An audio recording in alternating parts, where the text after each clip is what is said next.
Hello and welcome back to the Honest Debate and to the Royal Rumble 2024 out of 10.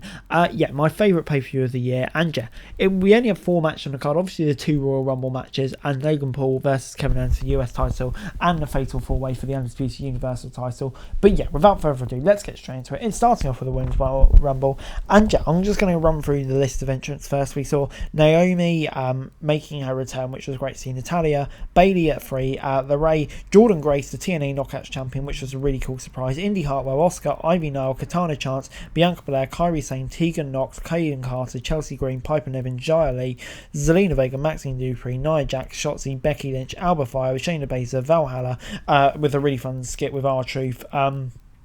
As well.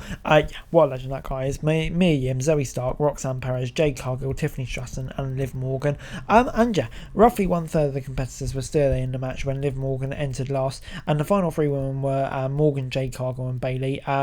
Jade Cargill looking like an absolute beast. After some fighting on the apron, Bayley was able to get the win, earn the title shot. One of the handful of women Rumbles that I've witnessed. This was one of the best. It had great spots, fun surprises, a couple of returns and some unique eliminations, while also kind of relying on the current superstars as well, which was really nice as well, rather than just chucking a load of entrants in it, legends in it. The crowd was hot, the superstars were energetic and the announcers were on point.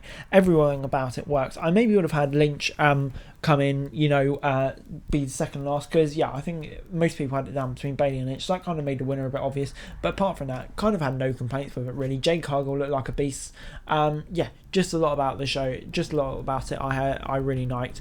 Surprises like Jordynne Grace and Naomi coming back, which is obviously great. The right winner for me. And yeah, of course, fun skits as well involving R-Truth, etc. Brilliant elimination spots with EA Sky, etc. That was really good. Good stuff. We then got the Fatal 4-Way match between Reigns, Knight, Orton and Stars for the Universal Championship. Orton was the first competitor to make his way to the ring for the Fatal 4-Way. When it began, Orton and Reigns paired up while Stars and Knight fought. Both duos battled on different sides of the ring until eventually carriaging near the announcer's table. The fans don't seem to have a favourite. Everyone was being cheered at different times, even the heels. The crowd was popping for everyone out of appreciation. Instead of booing the bad guys, and it made a raucous feel in the stands. Predictably, the Bloodline had an impact on the match. Nakamura pulled the ref out of the ring to save Reigns from being pinned. It was a solid contest that was laid out well, but whenever Reigns wrestles now, it's hard to fully invest the match because you know the outcome and how they will get there. The Tribal Chief retained by pinning Styles. It was fine, but yeah, it won't go down as the best match on the card. And yeah, for that reason, I'm going to give it a 7 out of 10. There's lots of cool spots in there, but yeah, just kind of this whole same Roman Reigns stuff again, which was a bit disappointing. So on the whole, I'm going to give it a 7 out of 10.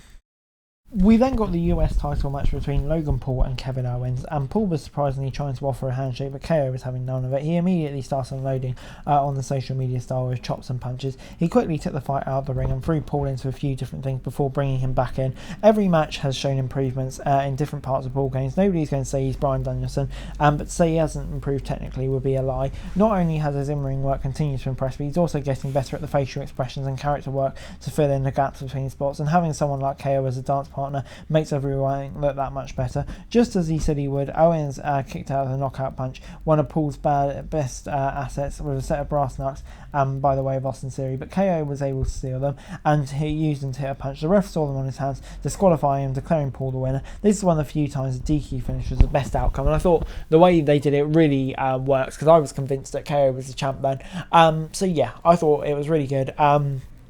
Obviously, we'll have KO mad. Can't wait to see how he reacts. And yeah, Paul can continue as this dickhead champion going forward. So I thought this worked really nicely, actually. I'm going to give it an 8 out of 10. It was then time for the men's Royal Rumble match, and here's the list of entrants. The Usos started off at 1 and 2, which was really cool. Grayson Waller was 3. Andrade making his return was 4. Great seeing Andrade. Before it's time for Carmelo Hayes, Nakamura, Escobar, Cross, Dom Mysterio, Carlito, Bobby Lashley, Kaiser, Theory, Balor, Cody at 15, Bronson Reed, Kofi Kingston, Gunther, Ivar, Bron Breakker replacing Brock Lesnar at 20, Omos 21, Pat McAfee for a very short period in 22, JD McDonough in 23, R-Truth in the right Rumble at 24, The Miz, Damian Priest, Punk, Ricochet, Drew McIntyre, and returning Sami Zayn to finish things off. It came down to Cody, Punk, Gunther and Drew, the 4 favourites. Punk took out McIntyre first and Rose eliminated Gunther shortly after. The final 2 battled for several minutes until the American Nightmare threw the Second City Saint over the top rope to win his second straight men's Rumble.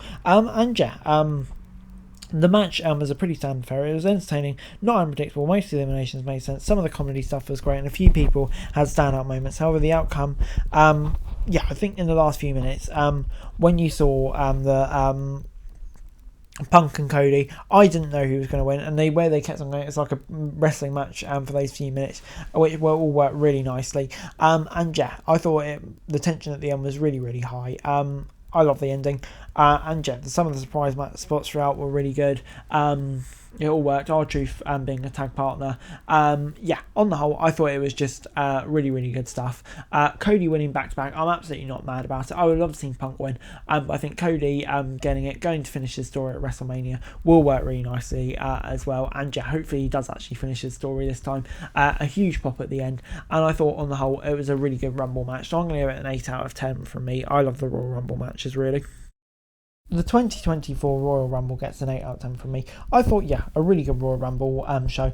In general, the Rumble was my favourite show of the year. I just love the match. I thought Cody and Bayley winning with the 2 right results. Logan v KO was really creative as well. The Reigns match wasn't bad. On the whole, I thought it was a well-booked show with the right winners. So yeah, you can't complain. Hey guys, that's it for this video. Thanks very much for watching. Remember to like, share, subscribe. Follow us on our socials. Link in the description below for daily wrestling news, meme and content. Subscribe to our other channels on screen right now. That'd be greatly appreciated. Thanks very much for watching. Peace out.